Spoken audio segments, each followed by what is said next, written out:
ये है संस्कारशाला, ये है संस्कारशाला। इस कार्यक्रम के पुण्यार्चक हैं नेमचंद जैन, सौरभ जैन एवं समस्त परिवार, नई दिल्ली। श्रीमती स्नेहलता शाह, डॉक्टर सुहास, डॉक्टर मोनिका शाह, कुमारी राधिका शाह, सुनील गंगवाल एवं कमल गंगवाल। जय जिनेन्द्र नमो अरिहन्ताणं, नमो सिद्धाणं, नमो आयर्याणं,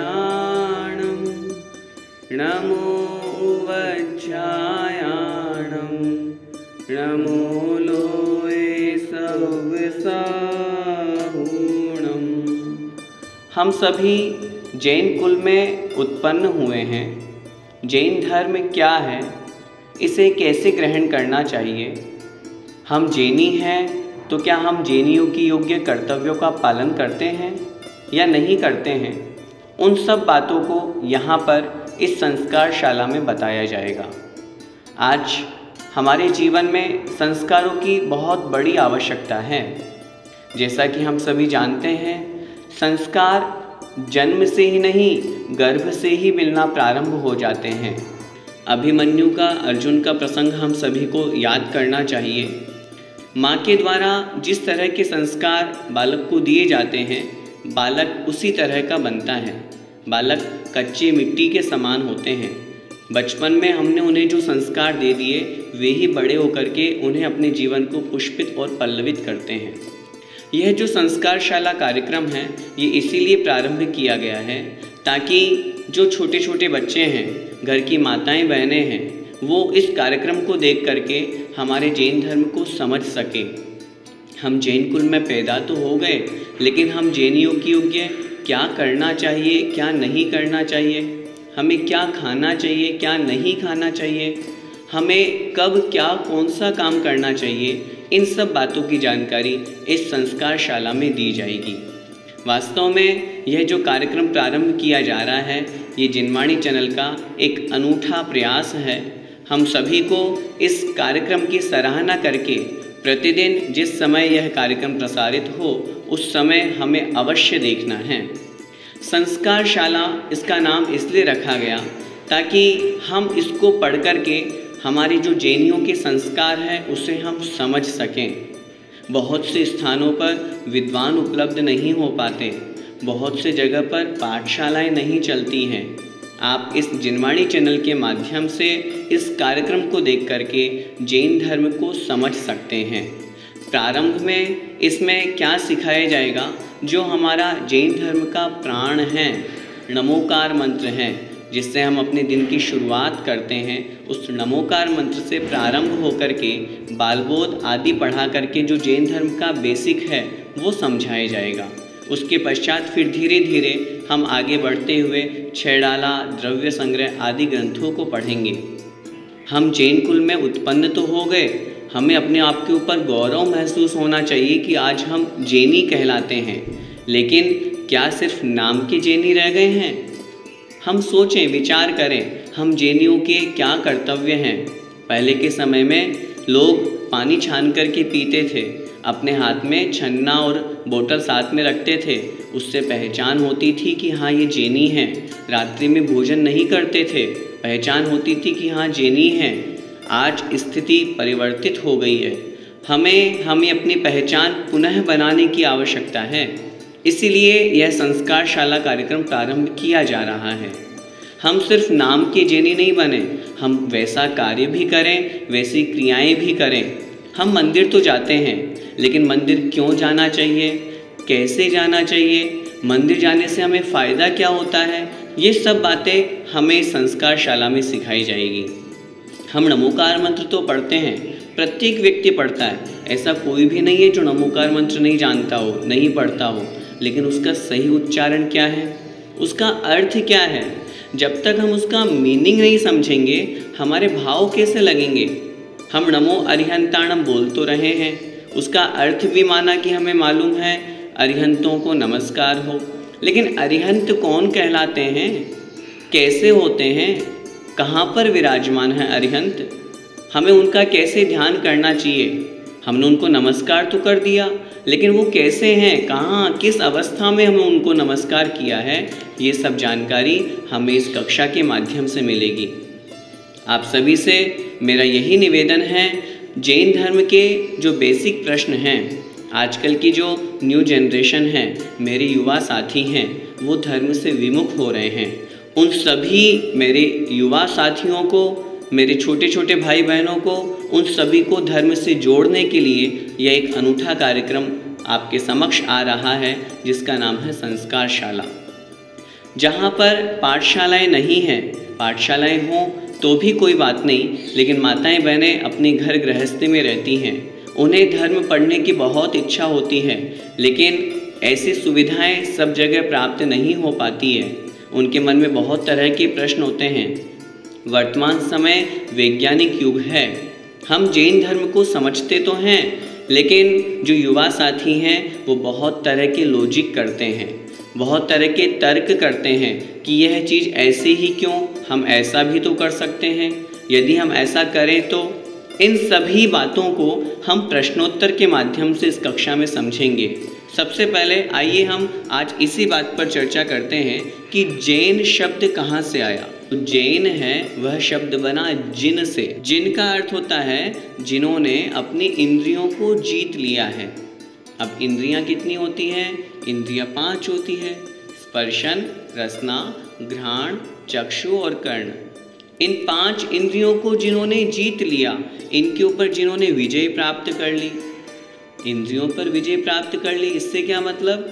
जैसे हमें भूख लग रही है, हमारे मन में इच्छा हुई कि हमें यह खाना है, और हमने सोचा हमारी फेवरेट डिश हमें खाना है, जिसकी हम इच्छा कर रहे हैं।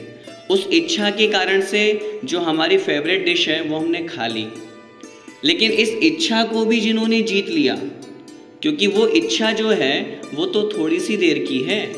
जैसे ही हमारा पेट भरा, 2 घंटे बाद फिर हमें भूख लगने लगी। वो इच्छा यदि एक बार तृप्त हो जाए और फिर कभी इच्छा नहीं हो तो फिर हम स्वीकार भी करें, लेकिन ऐसी भूख प्यास की बाधा, इंद्रियों की जो आवश्यकताएं हैं, ये तो हमेशा चलती रहती है, और हमेशा चलती रहती है, इसलिए हम और आप दुखी होते हैं, इसलिए हम संसार में परिभ्रमण कर रहे हैं।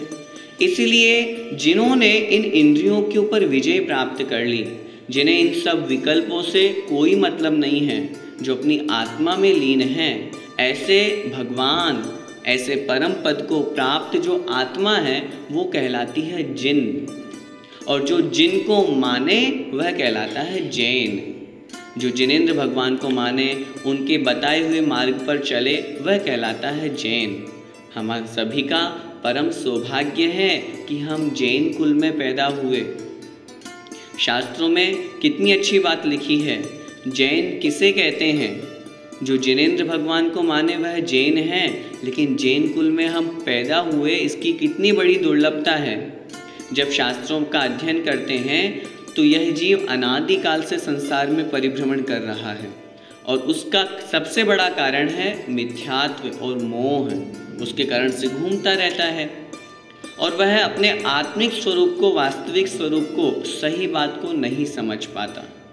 और जब वह अस्तित्व को समझता है, आत्मा को समझता है, और फिर यह जानता है कि नहीं, मुझे अपनी आत्मा का कल्याण करना है, तदनिमित्त जो भी कार्य करता है उसका उसे पुण्य प्राप्त होता है। निगोदिया जीव है, संसार में परिभ्रमण कर रहा है। एक निगोदिया या स्थावर जीव को त्रस पर्याय की प्राप्ति होती है। यह त्रस पर्याय 2 इंद्रिय, 3 इंद्रिय, 4 इंद्रिय और पंचेंद्रिय हैं। इन जीवों को हम त्रस कहते हैं। अब विचार करें कितनी दुर्लभता से त्रस पर्याय मिली, और त्रस पर्याय में भी हम पंचेंद्रिय हैं, और पंचेंद्रिय तो नारकी भी होते हैं, देव भी होते हैं, तिर्यंच भी होते हैं, हम तो मनुष्य बने हैं। अच्छा, मनुष्य में भी हम सोचें, हम जैन कुल में पैदा हुए, अगर हम कहीं विदेश में, अदर कंट्रीज़ में हो जाते तो वहाँ तो जैन धर्म का कोई नामो निशान आज है ही नहीं, जानने पहचानने वाले ही नहीं है। भारत देश में भी हम जैन कुल में पैदा हुए, और जैन कुल में भी सोचिए कितने लोग जैन हैं जो सिर्फ जैन कुल में पैदा तो हो गए, लेकिन उनके कार्य कैसे हैं? नमोकार मंत्र भी नहीं आता बहुत से जैनियों को। तो हम परम सौभाग्यशाली हैं कि हमें सच्चे देवशास्त्र गुरु का सहारा मिला है।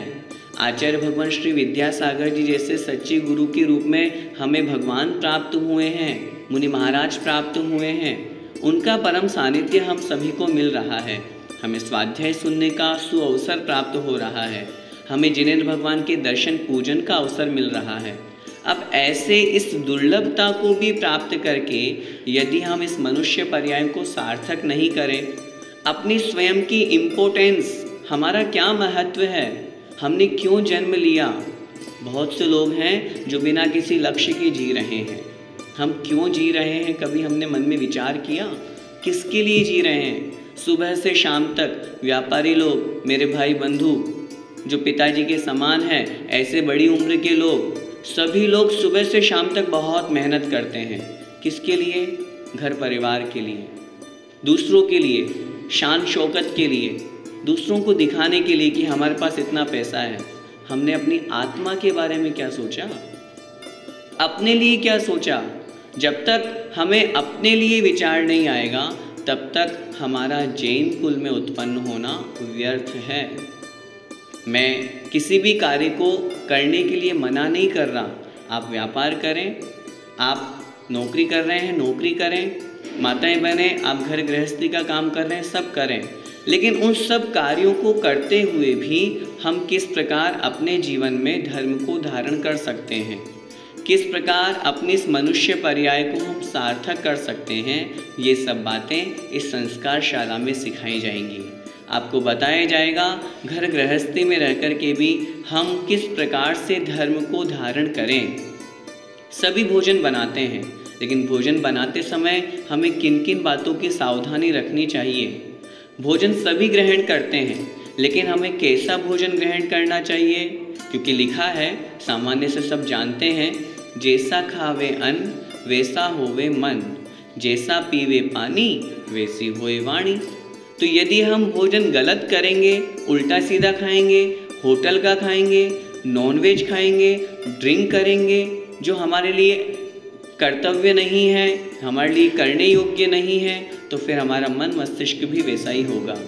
आज कितनी बीमारियां हो रही है, आज कितने लोगों के द्वारा संसार में सुना जा रहा है कि उसकी छोटी उम्र में ही मृत्यु हो गई। कारण हमारा खान पीना शुद्ध है। इसलिए इन सब बातों को हम इस संस्कार शाला में समझेंगे। आप सभी से मेरा निवेदन है, जिस दिन प्रतिदिन यह संस्कार शाला जो चल रही है इसको आप देखें। शुरुआत में हम नमोकार मंत्र, पंच परमेष्ठी, हम जैन कुल में पैदा हुए, उनके जैन कुलाचार कौन कौन से हैं, पंच कल्याणक जो जैन धर्म का बिल्कुल बेसिक है, 7 तत्व, 9 पदार्थ, 6 द्रव्य, इसके अलावा और जो सामान्य श्रावक के 6 आवश्यक जो कहे गए हैं, मूल गुण जो कहे गए हैं, हमें किन कर्तव्यों का पालन करना चाहिए, किन का नहीं करना चाहिए, ये सब बातें इस संस्कार शाला में सिखाई जाएंगी। छोटी छोटी बातें यहाँ इससे बताई जाएंगी, उनको हम अपने जीवन में स्वीकार करें। तो इसलिए सबसे अच्छा तरीका यही जो यहाँ से पढ़ाया जाए, कॉपी पेन में नोट करें। अभी बेसिक सिखाया जा रहा है, इसके बाद जब आगे बड़े बड़े ग्रंथ पढ़ाए जाएंगे, 6 डाला है, द्रव्य संग्रह है, इष्टोपदेश है, तत्वार सूत्र जी हैं, उनकी किताब सामने रखें और कॉपी पेन से उनमें नोट करें। आजकल नई नई लय ताल धुनों में नमोकार मंत्र को बोलते हैं, पूरा गड़बड़ हो जाता है, अशुद्ध हो जाता है। इसलिए हमें बहुत शुद्ध बोलें। कहाँ कहाँ हम गलतियाँ करते हैं? सबसे ज़्यादा तो हम गलतियाँ करते हैं तीसरे में, नमो आयरियाणम। शुद्ध है नमो आयरियाणम। बहुत से लोग बोलते हैं नमो आयरियाणम, ऐसे बोलते हैं नमो आयरियाणम। अब रियाणम में तो री बड़ी हो गई। अब जब री बड़ी हो गई तो फिर हम जानते हैं कि नमोकार मंत्र में 58 मात्राएं होती है। अब री बड़ी हो गई तो 59 मात्राएं हो गई, अशुद्ध हो गया। और जब अशुद्ध हो गया तो फिर हमें परिणाम अच्छा कैसे मिलेगा? यहाँ तो एक एक जो शब्द हैं, एक एक अक्षर है, एक एक वर्ण जो है, मात्रा है, वो हमें बिल्कुल शुद्ध बोलनी है। इसलिए सबसे पहले तो हम शुद्धता का पूरा ध्यान रखें। मैं कह रहा हूँ आप नमोकार मंत्र की माला फेर रहे हैं, लेकिन कितनी भी माला फेर लो, अगर अशुद्ध पढ़ रहे हैं, मन नहीं लग रहा है, अर्थ नहीं समझ में आ रहा है, तो कोरम पूरा करने से क्या होगा। आप 9 बार नमोकार मंत्र बोलें, लेकिन मन से बोलें। मैं माला फेरने का निषेध नहीं कर रहा, खूब फेरना चाहिए माला तो, लेकिन मन से तो फेरो। आप जल्दी माला फेर रहे हो। मैं बहुत से लोगों को देखता हूँ, मैं 2 मिनट में 1.5 मिनट में 9 बार नमोकार मंत्र पढ़ पाता हूँ, उतने में तो उनकी माला हो जाती है। अब ऐसी माला फेरने से क्या फ़ायदा। इसलिए शुद्धता से बोलें, मन लगा करके बोलें, ताकि इस नमोकार मंत्र का हम पूरा लाभ प्राप्त कर सकें। आइए, समय आपका हो रहा है, उससे पहले इस नमोकार मंत्र का संक्षिप्त अर्थ हम समझ लेते हैं। नमो अरिहंताणम। नमो का अर्थ होता है नमस्कार हो। अरिहंताणम अर्थात अरिहंतों को। लोक में जितने अरिहंत भगवान हैं उन सबको मैं नमस्कार करता हूँ। नमो सिद्धाणम। नमो अर्थात नमस्कार हो। सिद्धाणम अर्थात सिद्धों को। लोक में जितने भी सिद्ध हैं उन सबको मैं नमस्कार करता हूँ। नमो आयर्याणम। नमो अर्थात नमस्कार करता हूँ। किनको? आयर्याणम अर्थात जो आचार्य परमेष्ठी हैं, जो 36 मूलगुणों का पालन करते हैं, संघ के नायक होते हैं, ऐसे उन आचार्य परमेष्ठी को मैं नमस्कार करता हूँ। नमो उवज्झायाणम। मैं नमस्कार करता हूँ उवज्झायाणम अर्थात उपाध्यायों को। जो उपाध्याय हैं, जो शिक्षा देते हैं, वे उपाध्याय कहलाते हैं, उन्हें मैं नमस्कार करता हूँ। नमो लोए सव्व साहूणम। नमो अर्थात नमस्कार हो। लोए मतलब लोक के, सव्व साहूणम सभी साधुओं को। लोक के सभी साधुओं को नमस्कार हो। ये नमोकार मंत्र का हमने अर्थ समझा। अब जब भी हम नमोकार मंत्र बोलें, अपने माइंड में ऐसी इमेज बनाएं, नमो अरिहंताणम बोल रहे हैं, समोषण में अरिहंत भगवान विराजमान हैं, मैं उनको नमस्कार कर रहा हूँ। इस तरह आचार्य परमेष्ठी जब नमो आयर्याणम बोले, आचार्य भगवान श्री विद्यासागर जी महाराज का चित्र हमारे माइंड में इमेज में आए। भले साक्षात नहीं है तो क्या हुआ, हमने दर्शन तो किए हैं, और नहीं भी किए तो हमें अवश्य करना चाहिए। और जब तक नहीं करें तब तक उनके चित्र को अपने समक्ष रख करके, आंख बंद करके मन में ये भावना भाएं, हम आचार्य श्री के चरणों में बैठे हैं, उन्हें नमस्कार कर रहे हैं।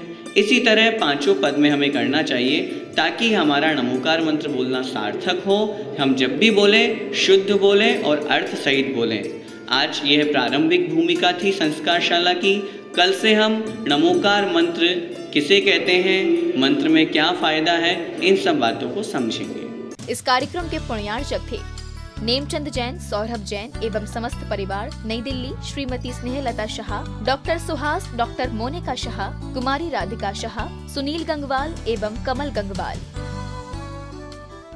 ये है संस्कारशाला, ये है संस्कारशाला।